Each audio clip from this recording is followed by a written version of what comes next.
Good morning students. तो कैसे हैं आप सब। मैं साहिल रावत, आपका इंग्लिश मेंटोर, स्वागत करता हूं बच्चों आपका आज की क्लास में। तो चलते हैं सीधा क्लास की तरफ।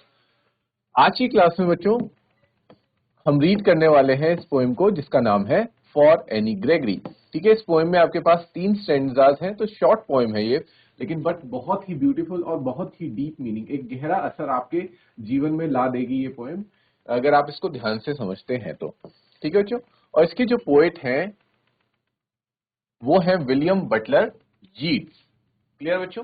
तो मैं आपको वही बता रहा था कि सबसे इंपॉर्टेंट चीज क्या होती है कि आपको जब कभी भी आपके पास कोई पोएम आती है तो आप सबसे पहले तो उस पोएम का नाम याद करें। जैसे इस पोएम का नाम है for any Gregory. For any Gregory. ठीक है, एनी ग्रेगरी किसी लड़की का नाम है और फॉर उसके लिए लगा दिया गया, तो for any Gregory, any Gregory के लिए। ठीक है, ये इस पोएम का शीर्षक है बच्चों। और इसके पोएट जो है वो भी आप साथ के साथ नोट डाउन कीजिए बच्चों, कौन है। William Butler Yeats. Note down कीजिए बच्चों इसे। तब हम विलियम बटलर यीट्स के बारे में कुछ बातें जानेंगे और फिर अपनी इस पोएम को स्टार्ट करेंगे। क्लियर है बच्चों। तो ठीक है स्टूडेंट्स, पोएट के बारे में जान लेते हैं कुछ बातें। विलियम बटलर यीट्स ये पैदा कब हुए थे बच्चों। 1865 में इनका बर्थ हुआ था और 1939 में इनकी मृत्यु यानी कि निधन हो जाता है। ठीक है। Was an Irish nationalist. ये क्या थे, आयरिश नेशनलिस्ट थे। आयरिश कहाँ के लोग होते हैं बच्चों, आयरलैंड के। ठीक है, आयरलैंड के एक नेशनलिस्ट थे। आयरलैंड के नेशनलिस्ट से क्या मतलब है बच्चों, नेशनलिस्ट कौन होता है, जो राष्ट्रवादी लोग होते हैं। ठीक है, जो अपने राष्ट्र के लिए संघर्ष करते हैं उनको कहते हैं राष्ट्रवादी नेशनलिस्ट। तो अगर आप थोड़ा सा इसके लिए आपको हिस्ट्री में जाना पड़ेगा और आयरलैंड और इंग्लैंड यूनाइटेड किंगडम की जो हिस्ट्री है वहां थोड़ा आपको पढ़ना पड़ेगा बच्चों की कैसे आयरलैंड ने अपने आप को, जो इंग्लैंड है ब्रिटिशर्स तो वैसे ये भी थे, लेकिन इंग्लैंड से अपने आप को कैसे अलग किया और एक स्वतंत्र राज्य ये कैसे बने। तो उसके जो स्वतंत्रता सेनानी थे वो सारे थे, वो आ जाते हैं आपके आयरिश नेशनलिस्ट के अंदर। तो ये भी बच्चों विलियम बटलर यीट्स भी एक आयरिश नेशनलिस्ट ही थे। He was educated in London. ठीक है, इनकी एजुकेशन जो है बच्चों वो लंदन में हुई एंड ड्यूबलिन में, दो जगह पे। And was interested in folklore. और ये किसमें इंटरेस्टेड थे, फोकलोर। फोकलोर क्या होती है बच्चों, जो किसी पर्टिकुलर जगह की जो कहानियां होती हैं, स्टोरीज होती हैं। ठीक है, वो कहानियां कुछ भी हो सकती है, जिनको हम दंत कथाएं भी कहते हैं, उनको कहा जाता है बच्चों फोकलोर। ठीक है, फोकलोर का मैं यहाँ लिख देता हूँ। फोकलोर मीन्स दंत कथाएं, और हर जगह की अपनी प्रचलित दंत कथाएं होती हैं। Is it clear. And mythology. Mythology क्या होगी बच्चों, काल्पनिक कहानियां। ठीक है, जिनको किसी ने कल्पना करके बनाया गया है। ठीक है, जैसे अलग अलग कहा जाता है। कुछ और स्टोरीज हो गई, जैसे ग्रीक के जो जियस वगैरह, जो हरकुलिस हैं, इन सब की जो कहानियां हैं ये सब भी किस में रखी जाती हैं, they are also put into under the mythology. ठीक है, जो माइथोलॉजी से रिलेटेड जो कहानियां हैं, जो मिथ हैं, जो एकदम रियल अभी तक जिन्हें माना नहीं गया है। He won the Nobel Prize for Literature in 1923। और बच्चों ये नोबल पुरस्कार विजेता भी रह चुके हैं। ठीक है, तो बहुत बड़ी बात होती है नोबल पुरस्कार विजेता रहना। इन्हें लिटरेचर में नोबेल प्राइज मिला था कौन से ईयर में, 1923 में। ठीक है स्टूडेंट्स, तो आप इसको याद रखेंगे। विलियम बटलर यीट्स का आप अलग से नोट्स बनाएं कि ये कब इनका बर्थ हुआ था। ये एक आयरिश नेशनलिस्ट थे। ड्यूबलिन और लंदन में इनकी एजुकेशन हुई और इनका इंटरेस्ट किस में था, फोकलोर और माइथोलॉजी में था। और सबसे इंपॉर्टेंट महत्वपूर्ण चीज ये है कि इन्होंने नोबेल प्राइज जीता लिटरेचर में कौन से ईयर में, 1923 में। तो यहां से भी क्वेश्चन बन के आ सकता है आपके पास। ठीक है, तो बच्चों इसको आप याद करेंगे। ओके स्टूडेंट्स, तो स्टार्ट करते हैं हम अपनी पोएम को। First, before we read. ठीक है, इसमें देखो क्या कहा गया है। This poem is a conversation between a young man and a young woman. What are they arguing about. ठीक है, ये जो पोम होने वाली है बच्चों आपकी, ये किसके बीच में है, ये एक लड़का, एक जवान लड़का, एक जवान लड़की के बीच का कॉन्वर्सेशन है। ठीक है, कॉन्वर्सेशन मतलब बातचीत है। ठीक है, और हमें अब ये जानना है कि वो किस बारे में आर्ग्यू कर रहे हैं। आर्ग्यू का मतलब कह सकते हैं बच्चों आप एक तरह से बहस, या फिर अ, आप इसको वाद विवाद भी समझ सकते हैं, वो किस बात पे, या फिर डिस्कशन, ठीक है। या फिर आप इसको एक तरह से क्या मान सकते हैं, डिस्कशन ऑल्सो मान सकते हैं, ना पॉजिटिव टर्म में भी लोग आर्ग्यू कर सकते हैं, ठीक है। Okay, let's start with first stanza.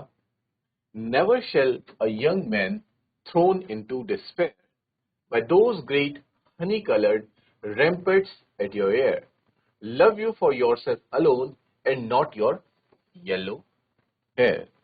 ठीक है बच्चों, तो देखो इसमें ये क्या कहना चाह रहे हैं कि कभी भी, ये एनी ग्रेगरी से बोल रहे हैं पोएट, कि कभी भी किसी यंग मैन को, किसी जवान लड़के को, व्यक्ति को तुम क्या करना, खुद से दूर मत करना। इसलिए किस वजह से, उन अपने हनी कलर्ड बालों की वजह से, ठीक है, कि उसने तुम्हारे बालों की तारीफ करी, किसी लड़के ने किसी लड़की के बालों की तारीफ करी है, तो तुम सिर्फ और सिर्फ इस वजह से उसको अपने से दूर मत कर देना, ठीक है। रैम्पर्ट्स एट योर ईयर, अपने सुनहरे हनी कलर्ड, शहद जैसे बालों के वजह से उसको अपने से अलग मत करना। और वो बाल जो कि क्या करते हैं, रैम्पर्ट्स एट योर ईयर, मतलब तुम्हारे कानों तक आते हैं, ठीक है। रैम्पर्ट का मतलब होता है बच्चों कानों को ढक देना। तो बाल जो हैं उस लड़की के सुनहरे बाल, उसके कानों को ढक देते हैं, ठीक है। तो इस वजह से किसी लड़के को अपने से दूर मत करना। Love you for your self alone, तुम्हें ऐसे लड़के से मतलब कह सकते हो, कहना चाह रहे हैं कि बच्चों ऐसे लड़के से प्यार करना है जो तुम्हें सिर्फ और सिर्फ तुम्हारे लिए ही प्यार करे। Love you for your self alone, इस लाइन का मतलब है कि जो सिर्फ और सिर्फ तुमसे ही प्यार करे, ना कि तुम्हारे सुनहरे बालों से, ठीक है। And not your yellow hair, देखो नीचे कहा गया जो तुम्हारे येलो हेयर, मतलब बच्चों वही किसी के पीले बाल तो नहीं होंगे, बट कहने का मतलब है कि जो तुम्हारे सुनहरे बाल हैं, ठीक है। जो तुम्हारे सुनहरे बालों से प्यार करे, ऐसे व्यक्ति को अपने से दूर रखो। और ऐसे व्यक्ति से प्यार करो जो तुम्हें तुम्हारे इनर ब्यूटी की वजह से, जो तुम अंदर से हो, एक वास्तविक में तुम एक जो इंसान हो, उस वजह से, उस उन रीजन से तुम्हें जो प्यार करे, तुम उसे अपने पास अपनी लाइफ में रखो, ठीक है। ये कहा जा रहा है। और देखा जाए तो बच्चों ये बहुत सही बात है, ठीक है।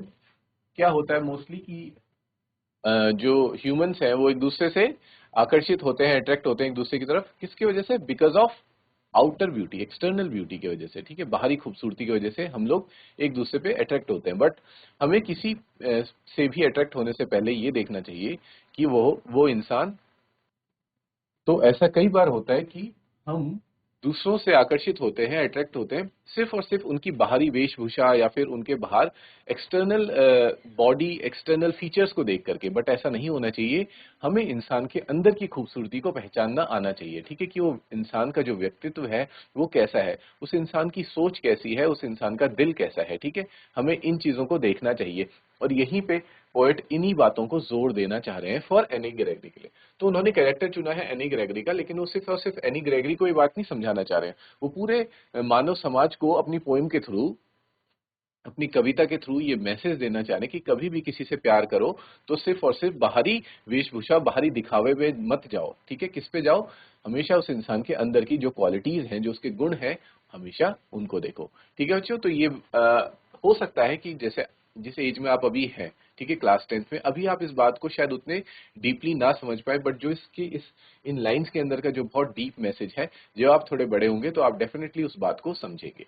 पर फिलहाल आप जितना मैं आपको समझा रहा हूँ उतना समझने की कोशिश करें, ठीक है। तो साइड बाय साइड आप क्या कर सकते हैं बच्चों, जैसे पैराग्राफ है इंग्लिश में, आप उसको जो मैंने आपको एक्सप्लेन किया उसको आप हिंदी में नोट करते हुए चलें, ठीक है। तो आई होप आपको ये स्टेंजा समझ आ गया। You write down it's explanation and then we will move to the next stanza. Clear students? Okay students, I hope आपने इसका जो explanation है वो नोट डाउन कर लिया है बच्चों। अब बढ़ते हैं नेक्स्ट स्टेंजा की तरफ, ठीक है। But I can get a hair dye, ठीक है। तो एनी ग्रेगरी अब कह रही है, क्योंकि पोएट ने उसको क्या बोला था कि तुम्हें लोग पसंद करेंगे तुम्हारे सुनहरे बालों की वजह से, तो तुम उस चक्कर में मत फंसना कि कोई तुम्हारे सुनहरे बालों को पसंद कर रहा है, ठीक है। तो एनी ग्रेगरी क्या कहती है कि but I can get a hair dye, तो मैं अपने बालों को हेयर डाई करवा लेती हूँ, and set such colour there brown और ब्लैक और कैरेट, और मैं कुछ इस तरह का कलर करवा लेती हूँ। अगर सुनहरे बालों से दिक्कत है तो मैं कुछ ऐसा कलर करवा देती हूँ, ब्राउन या फिर ब्लैक या फिर कैरेट कलर का। That young man in despair may love me for myself alone and not my yellow hair। कुछ इस तरीके का कलर करवा लेती हूँ ताकि जो यंग मैन है डिस्पेयर में, वो मुझे प्यार करे सिर्फ और सिर्फ मेरे लिए, ना कि मेरे येलो हेयर की वजह से। क्योंकि जब प्रॉब्लम येलो हेयर से है तो मैं अपने येलो हेयर का कलर चेंज करवा लेती हूँ, डाई करवा लेती हूँ कुछ और कलर से, ब्लैक कलर, कैरेट कलर या फिर ब्राउन कलर। तो फिर जो यंग मैन है वो मुझे मेरे बालों की वजह से नहीं, बल्कि जो मैं असलियत में हूँ, जो मैं एक इंसान हूँ, जो मेरी क्वालिटीज हैं, उस वजह से मुझे प्यार करेंगे। ठीक है बच्चों, तो ऐसा एनी ग्रेगरी कह रही है सेकंड स्टेंजा में, तो इसको नोट करें। ओके स्टूडेंट्स, एक बार फिर से देख लेते हैं कि हमने अभी तक क्या क्या पढ़ा। देखो, इसमें पोएट क्या समझाना चाह रहे हैं एनी ग्रेगरी को कि never shall a young man thrown into despair by those great honey coloured rampants at your ear love you for yourself alone and not your yellow hair। कि हे एनी ग्रेगरी, तुम्हें कभी भी कोई व्यक्ति, कोई लड़का अगर प्यार करे तो अगर वो तुम्हारे सुनहरे बालों की वजह से तुमसे प्यार करता है तो इस बात का ध्यान देना कि तुम्हें उससे दूर रहना है। ठीक है, तुम्हें एक ऐसे व्यक्ति से प्यार करना चाहिए जो तुम्हें ना सिर्फ तुम्हारे बालों की वजह से, बल्कि जो तुम असलियत में एक जो इंसान हो, जो तुम्हारी क्वालिटीज हैं, उसके वजह से जो तुम्हें प्यार करता हो, तुम्हें ऐसे व्यक्ति को चुनना चाहिए। ठीक है, ना कि तुम्हें एक्सटर्नल ब्यूटी को नहीं देखना चाहिए। ऐसा व्यक्ति जो तुम्हारी एक्सटर्नल ब्यूटी ना देखते हुए जो तुम्हारी इनर ब्यूटी है, ठीक है, अंदरूनी खूबसूरती है जो, उसको समझे, ऐसे व्यक्ति को तुम्हें लाइफ में चुनना चाहिए। तो ये पोएट जो है वो एनी ग्रेगरी को समझा रहे हैं। ठीक है, पर एनी ग्रेगरी को ऐसा लगे सुनहरे बाल हैं, problems are my yellow hair, then I should dye them, मुझे उनको कलर कर देना चाहिए, मुझे उनका कलर चेंज कर देना चाहिए। फिर वो कहती है कि मैं इनको डाई करवा के दूसरा कलर कर देती हूँ, ब्राउन, ब्लैक या फिर कैरेट कलर कर देती हूँ। ठीक है, इससे जो यंग मैन है जो मेरी ओर अट्रैक्ट हो रहे हैं, वो मुझे प्यार करेंगे सिर्फ और सिर्फ किस वजह से, मेरे मेरे लिए मुझे प्यार करेंगे, ना कि मेरे येलो हेयर की वजह से मुझे प्यार करेंगे, क्योंकि अगर मैं बालों को डाई कर देती हूँ। ठीक है बच्चों, इतना समझ आया। पोएम हम फॉर एनी ग्रेगरी पढ़ रहे हैं, जिसमें जो पोएट है हमारे विलियम बटलर ईट्स, वो एनी ग्रेगरी को ये कहते हैं कि कभी भी कोई ऐसा व्यक्ति जो तुम्हें तुम्हारे सुनहरे बालों की वजह से प्यार करे तो इसका मतलब वो एक सच्चा प्यार नहीं है। ठीक है, सच्चा प्यार क्या होता है, जो वो व्यक्ति जो तुम्हारे अंदरूनी खूबसूरती से तुम्हें प्यार करे, ना कि जो तुम्हारी एक्सटर्नल ब्यूटी है उससे तुम्हें जज करे। ठीक है, तो हमेशा ऐसे इंसान को चुनो जो आपको आपकी अंदरूनी खूबसूरती को समझे, ना कि सिर्फ और सिर्फ आपके बाहरी दिखावे या एक्सटर्नल ब्यूटी पर जाए। ठीक है बच्चों, इस पे एनी ग्रेगरी कहती है कि अगर प्रॉब्लम मेरे सुनहरे बालों से है तो मैं क्या करती हूँ, मैं उनको दूसरा कलर कर देती हूँ। तो शायद उससे जो व्यक्ति मुझे मेरे बालों की वजह से प्यार कर रहे हैं, वो मुझे बालों की वजह से नहीं करेंगे बल्कि मेरे वजह से प्यार करेंगे। ठीक है, यहाँ तक समझ आया बच्चों आपको। ओके स्टूडेंट्स, तो लास्ट स्टेंजा देख लेते हैं फिर। I heard an old religious man by yesternight declare that he had found a text to prove that only God, my dear, could love you for yourself alone and not your yellow hair। ठीक है, तो जब any Gregory कहती है कि मैं अपने yellow hair का कलर चेंज करके ब्लैक, ब्राउन या फिर कैरेट कलर का कर देती हूँ, तब शायद कोई व्यक्ति होगा, कोई तो ऐसा इंसान होगा जो मुझे मेरे बालों के लिए नहीं, बल्कि जो मैं खुद हूँ, जो मैं एक रियलिटी में जो एक इंसान हूँ और जो मैं अंदर से हूँ एक इंसान, उसके लिए मुझे प्यार करेगा। तो फिर उस पे पोइट क्या कहते हैं कि नहीं, मैंने एक रिलीजियस व्यक्ति, एक धार्मिक इंसान से सुना था, ठीक है, कि उन्होंने कहीं एक किसी टेक्स्ट में, मतलब किसी किताब में ऐसा पढ़ा कि इस दुनिया में कोई भी ऐसा नहीं है जो आपको आपके अंदरूनी व्यक्तित्व से प्यार करता हो।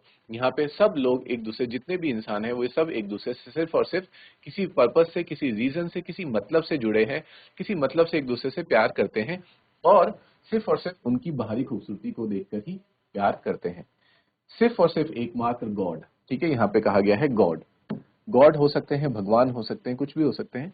ठीक है, सिर्फ वही है जो आपको प्यार करते हैं, जो आप हैं, जो आप वाकई में हैं, जो आप ओरिजिनलिटी में हैं, क्योंकि भगवान ने ही हमें बनाया है, हम सब भगवान के बच्चे।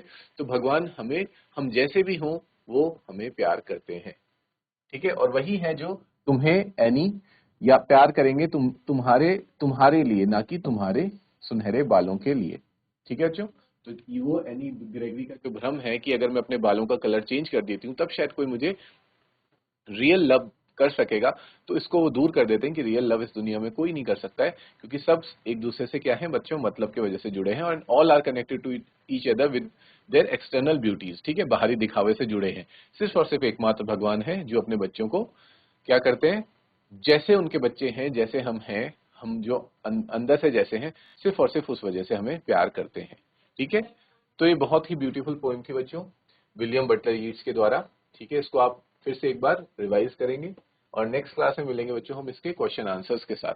Till then take care, have a good day and thank you students.